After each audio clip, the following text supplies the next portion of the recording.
meus queridos irmãos. Nós estamos aqui para dar continuidade ao trabalho do estudo do nosso Evangelho, para podermos colher as grandes lições que Jesus deixou em seu maravilhoso livro, esse livro dos seus pensamentos, das suas ideias, do seu caminho, esse caminho cheio de flores, como uma metáfora usando, que ele deixou escrito nas estrelas, para que nós pudéssemos, na hora das nossas dificuldades, colher cada estrela nesse caminho e fazer com que ela ilumine a nossa caminhada, a nossa vida, ilumine as nossas dificuldades. Vamos então iniciar o nosso Evangelho pedindo a ajuda e o socorro da espiritualidade maior, que sempre se dispõe a nos socorrer. Vamos fazer a oração que Jesus nos ensinou. Pai nosso que estás nos céus, santificado seja o vosso nome. Venha a nós, Senhor, o teu reino. Seja feita a tua vontade, assim na terra como no céu. O pão nosso de cada dia, Jesus, dai-nos hoje. Perdoai as nossas ofensas, assim como nós perdoamos a quem nos tem ofendido.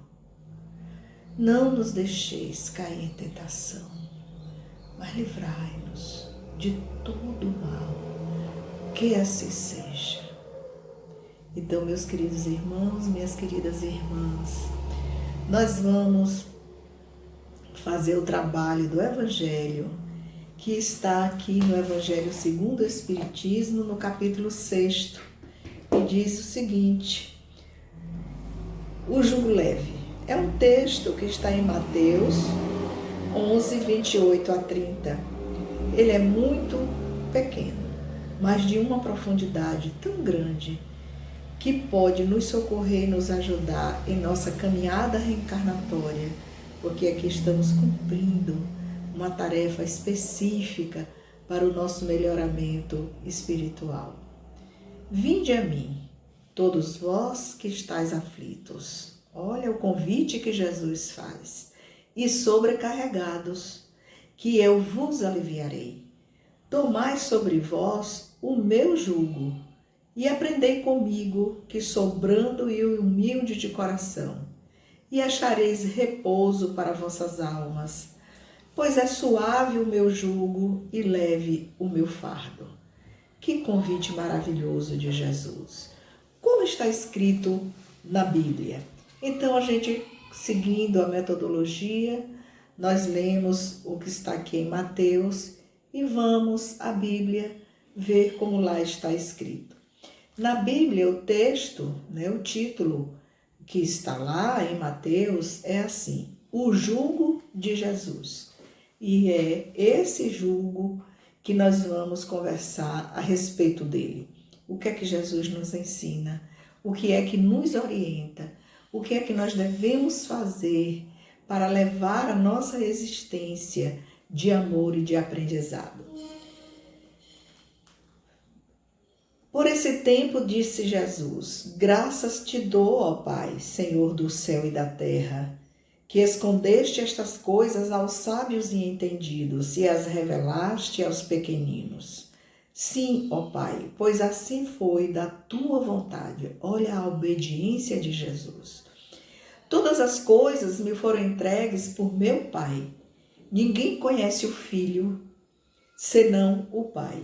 E ninguém conhece o Pai, senão o Filho. E aquele a quem o Filho o quiser revelar. Vamos agora aos itens. Vinde a mim, todos os que estáis cansados e sobrecarregados, eu vos aliviarei. Tomai sobre vós o meu jugo e aprendei de mim, porque sou manso e humilde de coração. E encontrareis descanso para as vossas almas, pois o meu jugo é suave e o meu fardo é leve. Nós vemos por aqui que o caminho que Jesus coloca, ele já disse, olha que clareza, Quando nós estivermos cansados e sobrecarregados pelas aflições da nossa existência, em nossa família, mesmo no trabalho, nas relações sociais, ele diz: tomai sobre vós o meu jugo e aprendei de mim. Só que nós esquecemos das lições de Jesus. Tantas maravilhas que ele nos ensina.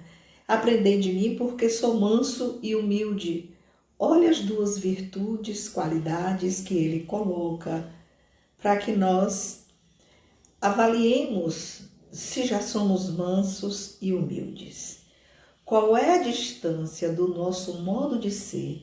Como é que nós funcionamos diante dos grandes problemas da vida? A gente funciona com mansidão e humildade? Ou a gente funciona levando em conta os instintos que ainda afloram em nosso modo de proceder, em nosso modo de falar? Nós somos humildes?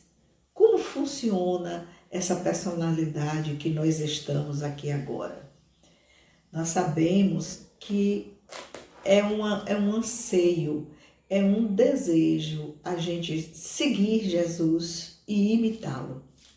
Mas na hora da vida prática, no dia a dia, nos encalços da vida, nas dificuldades que nós enfrentamos, seja as dificuldades de relacionamentos, não só amorosos, mas com as pessoas, enfim, seja as dificuldades de aprendizagem no estudo, nós sempre estamos primeiro agindo com impulsividade.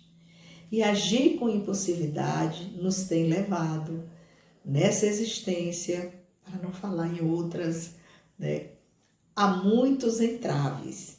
Então eu trouxe hoje para vocês um trabalho pequeno, bem simples, trazendo os filósofos para a nossa vida.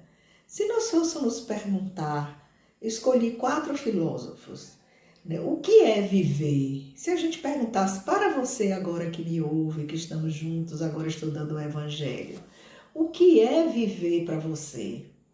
Cada um de vocês teria uma resposta, de acordo com a leitura que vocês têm sobre a própria existência, as dificuldades que vocês já passaram e as alegrias que nós já passamos, desde a nossa infância até o momento atual. Vamos refletir. O que é viver? Se a gente pegasse Nietzsche e perguntasse para ele, é um filósofo, o que é viver, Nietzsche? Ele iria responder: o que não me mata, me fortalece. Vocês já viram aquelas pessoas que enfrentam as dificuldades e quanto mais a dificuldade chega, ela resiste, ela esbraveja, ela chora, mas ela enfrenta. O que não me mata, me fortalece.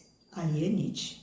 Aí vocês estão escolhendo uma vida pautada no exemplo que Nietzsche deu da vida dele, né? Nietzsche é um filósofo, um pensador extraordinário.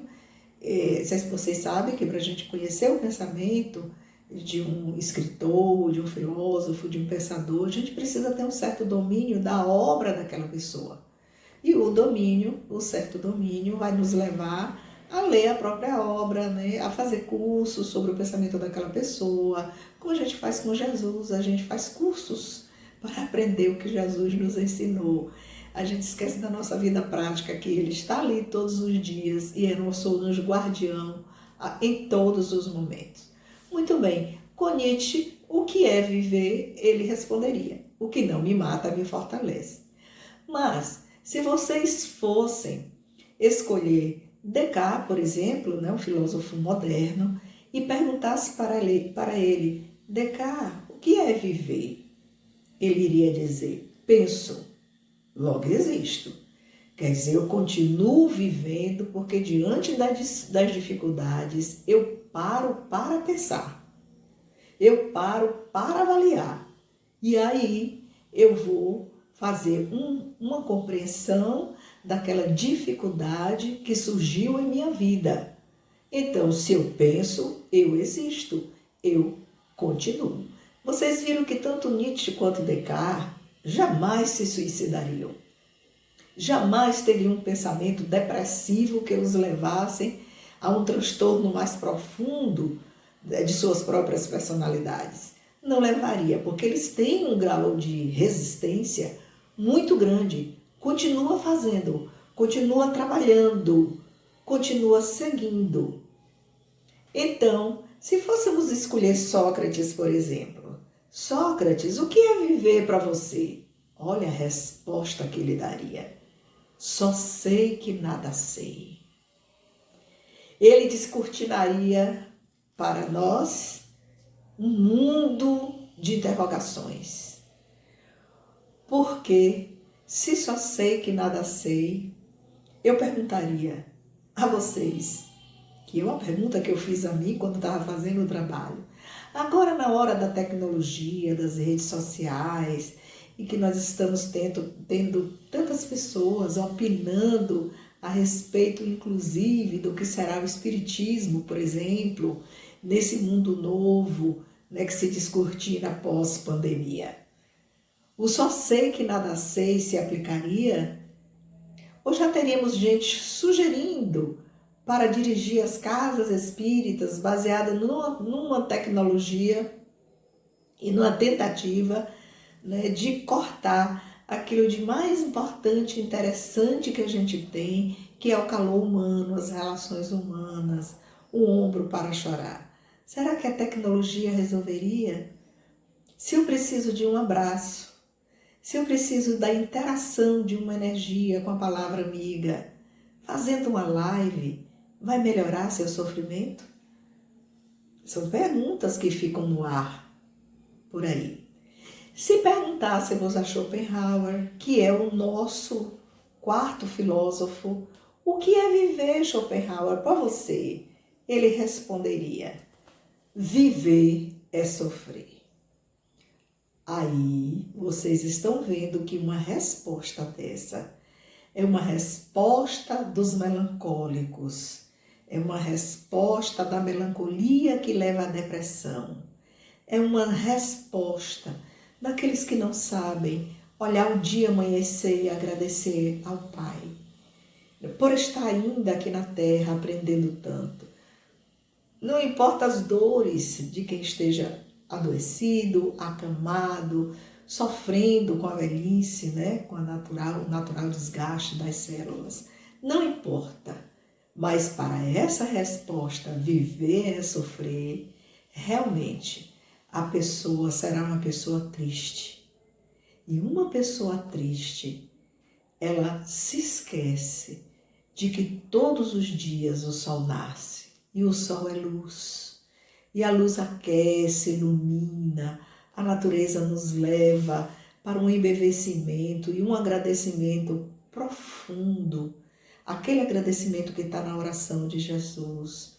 Não nos deixeis cair em tentação, Pai, para que a gente não erre, para que a gente aprenda a agradecer, para que a gente aprenda a ver na beleza da natureza as suas palavras de amor. Se fôssemos perguntar a Jesus, Jesus, o que é viver? O que será que ele nos responderia? Eu tenho certeza de que Jesus iria responder: viver é obedecer à lei de amor. Essa seria a resposta de Jesus. O que seria obedecer à lei de amor? Obedecer à lei de amor, como nós vemos nesse capítulo do Evangelho, o Cristo Consolador, que é o capítulo 6º, cujo capítulo tem 4 mensagens do Espírito de verdade. Eu resumiria da seguinte forma: essas 4 mensagens que o Espírito de verdade trouxe para nós. O que é obedecer à lei de amor? A primeira coisa, a imposição que a lei de amor nos traz, como nos ensina o Espírito de verdade, portanto Jesus, é que há um dever a cumprir. E esse dever a cumprir se chama: espalhe o amor e faça a caridade.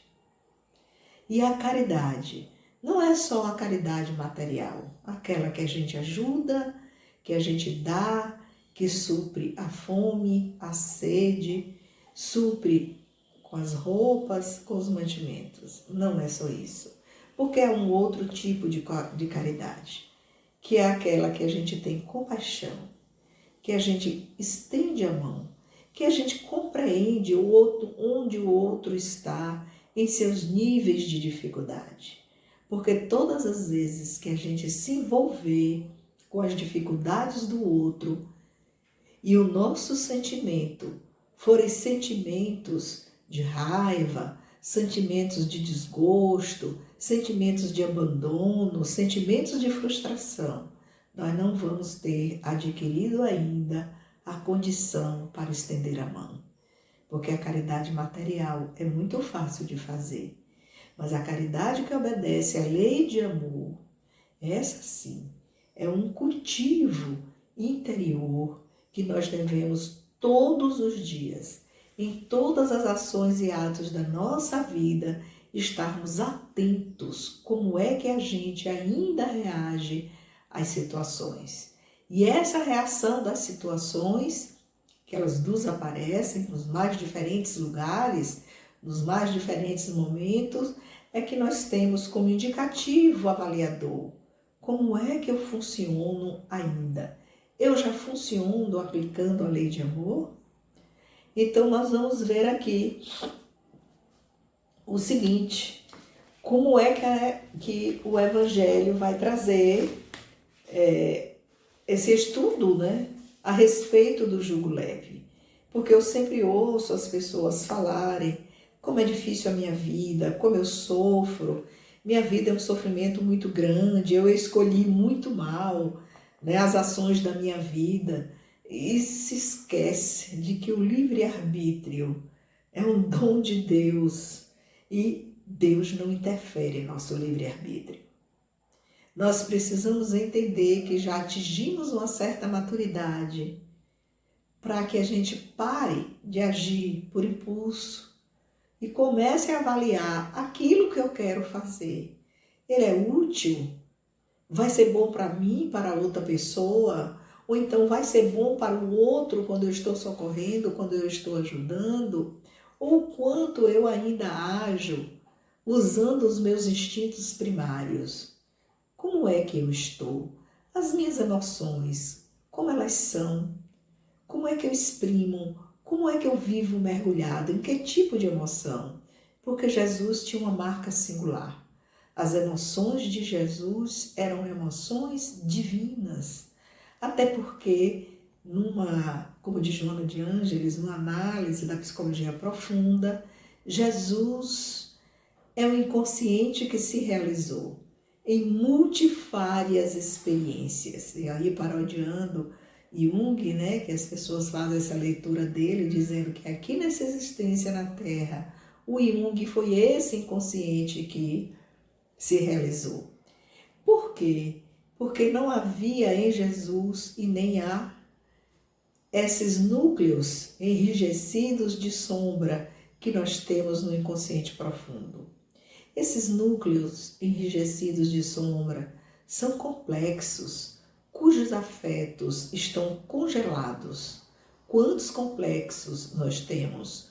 Quantos núcleos em potenciação nós temos mergulhados e guardados no nosso inconsciente profundo, congelados por uma raiva, por uma frustração, por uma vingança?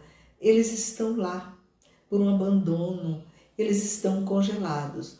Muitos estão guardados e são núcleos que nós trazemos como uma herança de outras existências, que quando nos preparamos para reencarnar, o esquecimento, que é uma marca da reencarnação, é um requisito necessário.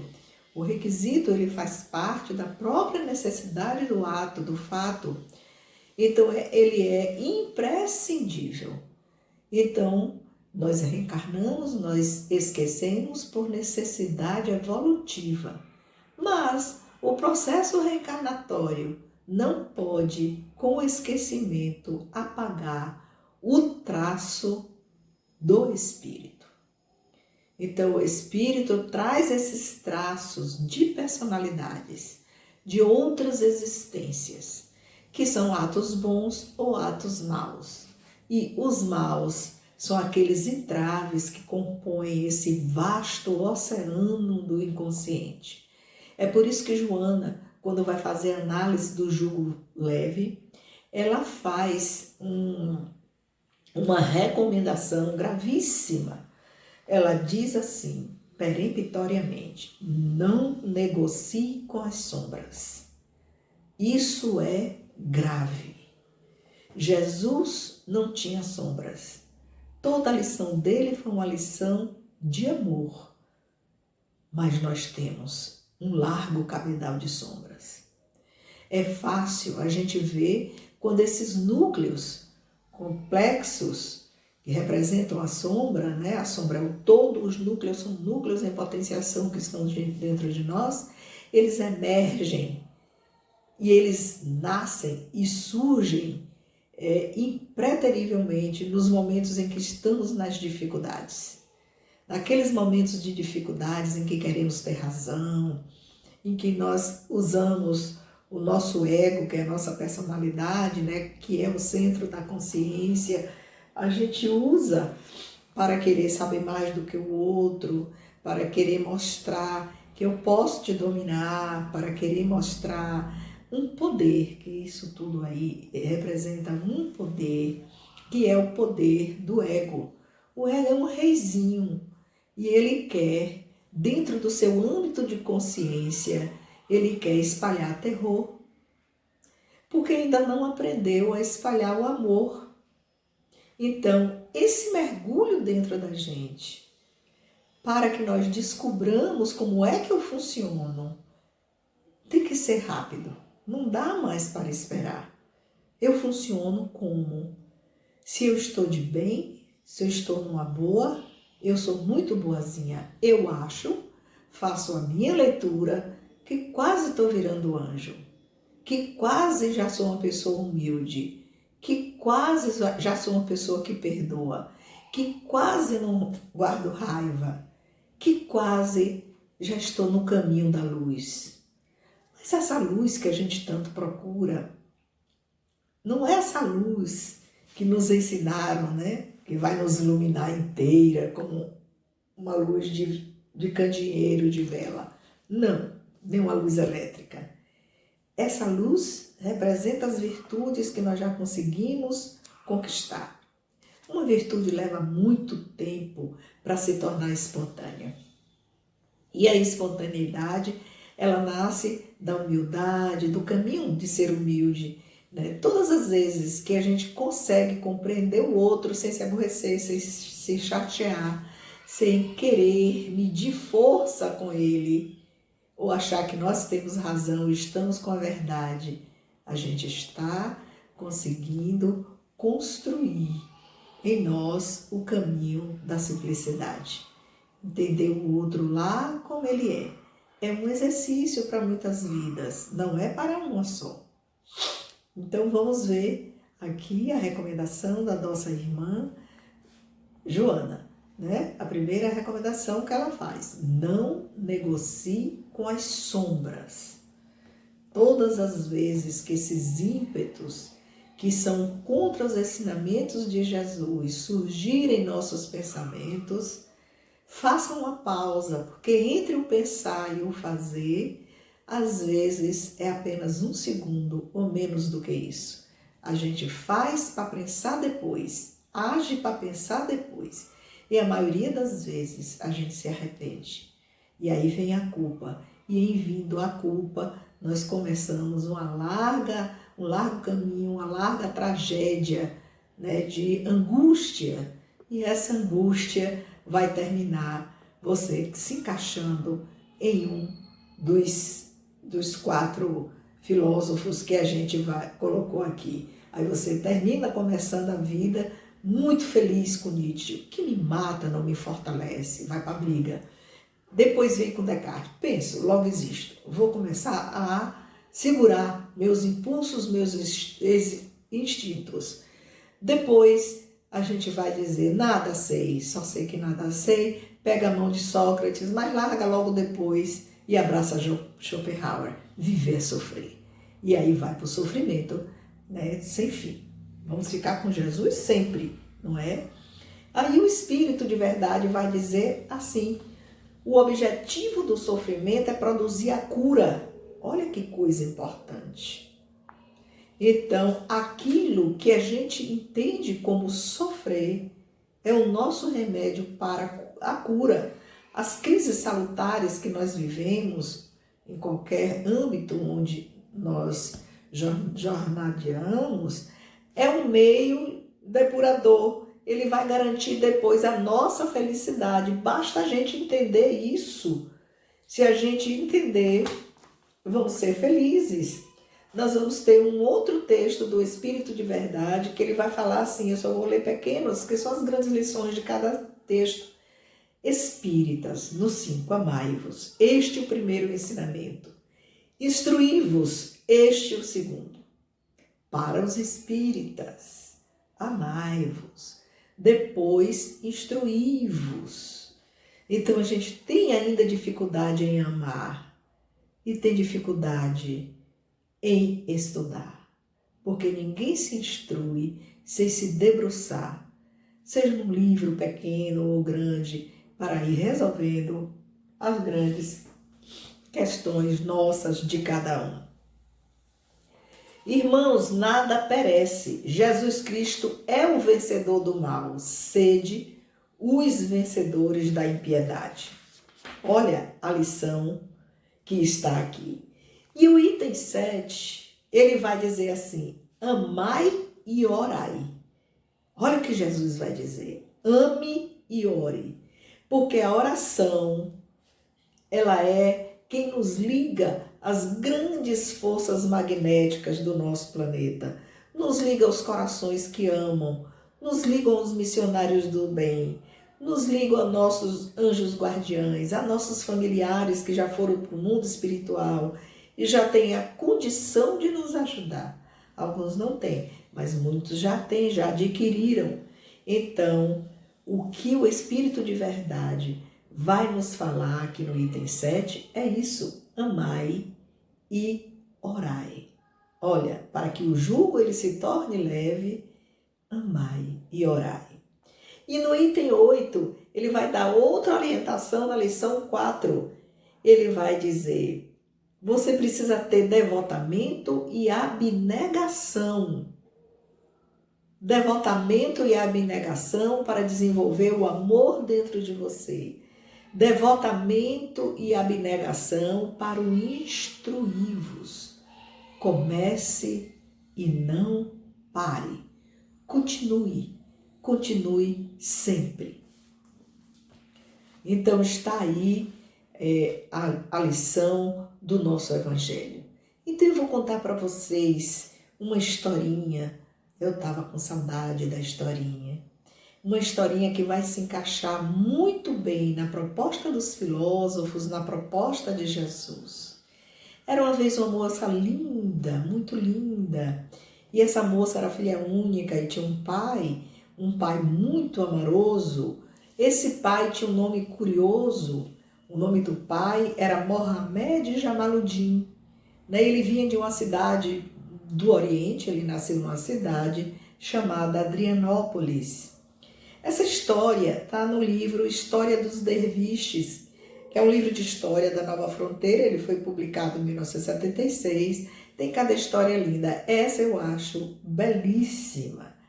Então, nesse mais longínquo ocidente, vivia esse homem que já era muito rico com essa filha única, e sua filha já estava em idade casadoira. E ele, olhando para a filha, disse: filha, eu vou fazer uma viagem muito longa para vender o produto, do que ele fabricava.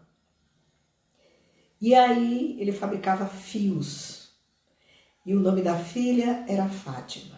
Fátima, você está na idade casadoira. Você precisa encontrar um rapaz que tome o meu lugar, que cuide de você, que ame, que lhe dê filhos, que você tenha a sua casa. Era o sonho daquele tempo, bastante antigo. E ele vai em seu navio, pega a sua filha, Nessa viagem grande que nós vamos fazer, você poderá encontrar o seu príncipe encantado e você se casará com aquele que seu coração disser: esse será o meu marido. É com ele que eu quero viver até o fim dos meus dias. E assim, ele foi fazer, o Muhammad Jamaluddin foi fazer com sua filha essa viagem pelo Mediterrâneo. Se vocês olharem no mapa no Mediterrâneo, aquele lugar maravilhoso, né, que banha países diferentes, continentes diferentes, ele começa a viagem, mas no meio dessa viagem ocorre algo muito preocupante, porque uma tempestade enorme, né, ela vem e leva o barco. Eles já tinham viajado bastante de ilha em ilha e o barco ele se destroça, ele afunda, naufraga, o pai dela e a tripulação morre e ela foi jogada numa praia em Alexandria. Como ele estava andando de ilha em ilha no Mediterrâneo, porque ali o Mediterrâneo, ali abaixo da Grécia, tem muitas ilhas entre a Grécia e a costa da Turquia. E tem a ilha de Creta, que fica próximo de Alexandria. Alexandria é uma cidade, né, que é banhada pelo mar Mediterrâneo e fica no Egito, que o Egito está na África. É um país africano. Aí, esse navio afunda perto da costa, logo depois de Creta, e ela foi levada pelas ondas do mar até a costa da cidade de Alexandria. E lá, ela ficou desacordada e um casal muito pobre encontrou a moça, viu que ela estava bastante machucada, pegou, botou na palha de banana de coqueiro, levou para sua casa e lá na casa cuidou dela. Quando ela acordou, né, aí ela foi se alimentar, ela melhorou e ela viu que era um casebre muito pobrezinho, mas um casal tão amoroso, tão bondoso, fizeram um caldo quente, ela foi se recuperando e o casal disse: nós não sabemos quem é você nem de onde veio. Ela disse: meu pai morreu, a tripulação morreu, eu venho de muito longe e eu não tenho mais ninguém. Aí o casal disse: olha, você fica conosco e nós vamos então construir, nós somos tecelões, nós construímos tecidos e vendemos. As caravanas, quando passam por aqui, elas vêm do deserto, elas compram esses tecidos para fazer várias coisas e nós vendemos. Aí, quando ela levantou, ela disse: olha, vocês têm vários tipos de fios. E o casal ficou abismado como ela reconhecia os fios. Ela sabia cada um. Ela sabia a origem, ela sabia a forma de tecer o fio de cada um deles. E eles perguntaram: onde você aprendeu? Ela disse: quando eu fiz 12 anos, o meu pai me colocou na fábrica dele para que eu aprendesse a procedência dos fios e eu aprendesse a fiar. Então eu sei fiar, eu vou ajudar vocês. Eu não sei, eu só sei fabricar fios, eu não sei a tecer. Aí o casal ensinou e ela aprendeu a tecer. Como ela conhecia os fios, ela orientava o casal a comprar os melhores fios. Então eles começaram a fazer melhor e melhor o seu material para vender para aquelas tribos, né, de tuaregues que vinham comprar esse material na mão deles. E ela estava muito feliz ali, ela se acostumou. Ela disse: meu Deus, que destino é esse, onde eu vim me parar? Mas se Deus quis, eu vou ficar aqui. Aí ela estava um dia na costa, passeando, na praia, caminhando, descansando, quando ela se deparou com um bando de mercador de escravos. Ela era uma moça muito bonita, muito fina, muito educada. Os escravos pegaram ela, botaram nos cavalos, levaram embora. E aí levaram ela para a costa de Istambul, né? E lá em Istambul, que aí já estamos bastante longe de Alexandria, né? Eles levaram, né, em navios, né? E lá, numa praça de venda de escravos, eles foram vender, porque disse: por ela nós vamos ganhar um dinheiro muito bom, porque nós precisamos de homens para o nosso trabalho, as mulheres nós vendemos. E quando estava lá, ela exposta, ela chorando desesperada, que destino era esse que Deus lhe deu, ela chegou e começou a olhar e viu que homens horríveis vinham comprar as mulheres e crianças, especialmente as meninas e as mulheres, para levarem como escravas. No primeiro momento, quando ela chegou lá, né, na tenda da tecelã, que ajudou o casal de tecelão, eu particularmente acho que quando ela se viu fortalecida, ela deve ter pensado com Nietzsche: o que não me mata me fortalece. Então aí ela era uma Nietzscheana de coração. Ela se recupera, vocês vejam que ela aprende a tecer, né, e ela caminha. Bom, quando ela chega à costa de Istambul, que ela é vendida como escravos, não, aí ela abandonou Nietzsche. Era desgraça demais para uma pessoa só. E ela aí disse: meu Deus, viver é sofrer. Que destino é esse que eu saí para encontrar o amor da minha vida? E agora já estou aqui, ó, num lugar que eu não sei falar a língua, que eu não conheço ninguém. Viver é sofrer. E quanto mais ela pensava que viver é sofrer, mais ela chorava, entrando já numa profunda depressão. E o homem simples olhou para ela, mas era rico, tinha dinheiro, e comprou a moça escrava, Fátima, e levou Fátima para casa. Quando ele chegou em casa, ele encontrou a mulher morta, a casa toda saqueada, tudo rebentado e quebrado, porque ele tinha no fundo da casa uma grande indústria. Ele construía mastros, né? A madeira vinha, ele comprava madeira, a madeira vinha, ele construía os mastros e a mulher dele era uma exímia na escolha das madeiras. Ele precisava dela, do tempo dela para a escolha das melhores madeiras para ele comprar. E aí queria a Fátima para ser uma ajudante de sua esposa. Quando ele viu aquilo, ele ficou desesperado, porque na verdade só sobrou um empregado. Então era ele, um empregado e Fátima. Ele pergunta: minha filha, você vai ter que trabalhar aqui, nós três, porque senão nós vamos morrer de fome, vamos erguer tudo. Eu construo mastros. E aí ele começa a ensinar a Fátima, ele e aquele empregado que sobrou, sobrevivente, a escolher as melhores madeiras para construir os mastros. E ela então recobrou, né, o ânimo e disse: é mais uma lição da vida. E ela começa então a aprender um novo ofício. Aprender a reconhecer a madeira e aprender a fabricar os melhores mastros. Certamente ela já estava ficando feliz. E em ficando feliz, é assim, né? A gente grava em casa e vai tudo acontecendo. E em ficando feliz, eu acredito que ela tenha pensado com Descartes: agora penso, logo existo. Não quero saber de mais nada. Vou construir mastros. E construindo os mastros, ela já estava quase feliz, mas aí o que não acontece? Ela e o melhor ajudante atendeu a um pedido do patrão, que já estava mais velho. Disse: você vai sozinha vender os mastros em Java. E ela ficou assustada: mas eu sozinha? E o ajudante: não, ele ficará aqui para me ajudar. E lá vai Fátima para uma nova aventura. Aí, a essas alturas, ela já estava no caminho com 4 barcos, ela capitaneando, levando esses barcos para uma entrega especial de mastros. Aí eu acho que ela, nesse momento, já estava com Sócrates. E ela pensava assim: só sei que nada sei. O que será que o pai vai me enviar de novo? E lá vai ela para a costa desse país desconhecido. E lá, as grandes ondas daquela região do mar fizeram com que o barco onde ela estava naufragasse.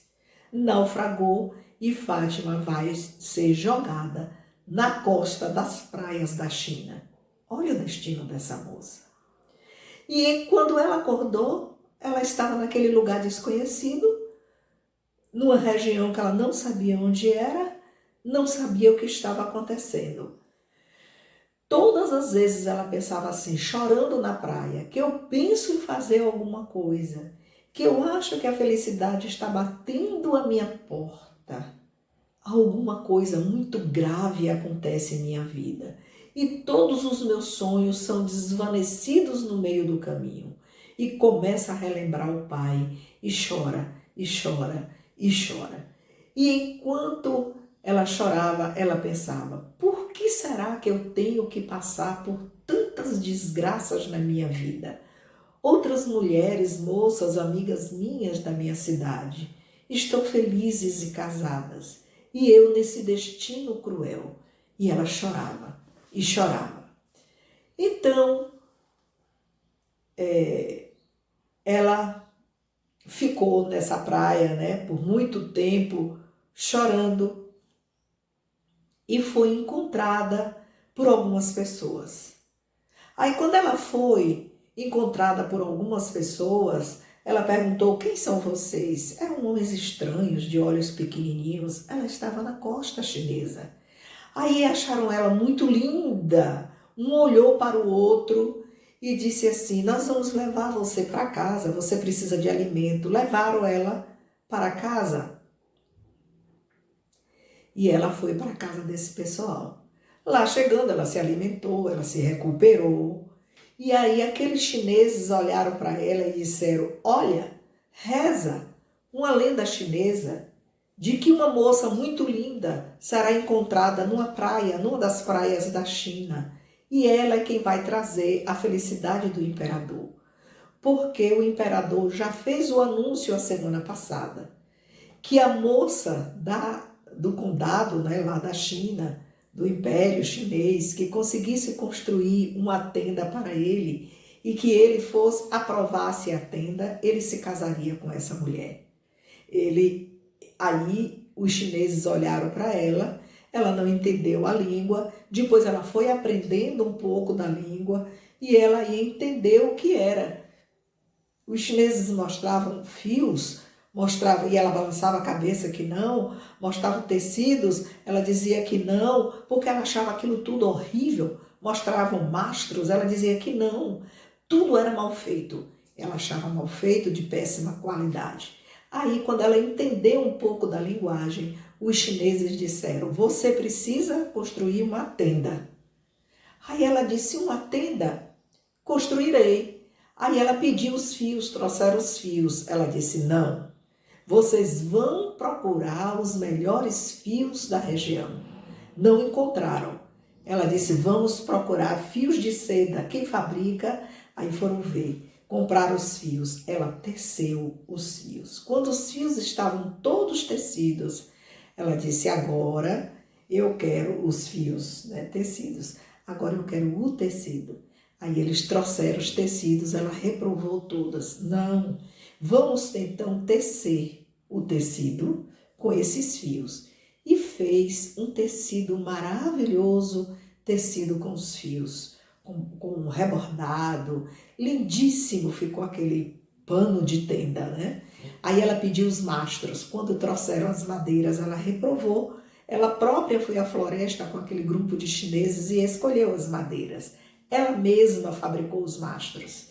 Então ela foi na praia e construiu a tenda mais linda que se pudesse ver. Como foi que ela conseguiu construir? Ela lembrou que na infância, quando ela tinha 5 anos, ela ganhou do pai um livro que contava histórias orientais e tinha uma tenda belíssima nesse livro. E todas as vezes que ela tinha uma dificuldade, na sua infância, na sua adolescência, ela fechava os olhos, ela se concentrava, ela voltava-se para aquela tenda do livro e ela então ia avaliar, analisar as suas dificuldades e ela encontrava a resposta quando ela acordava. Aí ela constrói aquela tenda que estava no livro da sua infância. E quando o imperador chegou, né, que já estava nas redondezas, olhando as tendas construídas ali naquela beira de praia de muitas quilometragens, e avistou aquela tenda lindíssima, e aquela moça tão linda sentada ao lado, Ele disse: é essa a tenda dos meus sonhos. Quem fiou? Ela levantou e disse: fui eu, meu Senhor. É com você que eu me casarei. Qual é a lição dessa história? Aquilo que pareceu um feio destino era parte essencial da sua felicidade. É assim, meus irmãos, que a gente precisa entender, né, essa história do jugo leve que Jesus nos ensinou, porque o jugo de Jesus é aquela resposta que ele daria e que dá para todos nós. O que é viver aqui na terra? Jesus sempre irá responder: viver é obedecer à lei de amor. Que o Senhor nos ajude e nos socorra todos os dias, para que essa obediência da lei de amor, ela seja tranquila, calma e uma construção diária de nossos momentos de dificuldade, quando nós vamos invocar a tenda de Fátima fiandeira, dos seus sonhos, da sua meninice, para lá de baixo, nós nos conectarmos com os amigos espirituais que afiançaram a nossa vinda para esta reencarnação. Que Jesus nos abençoe hoje e sempre. Graças a Deus.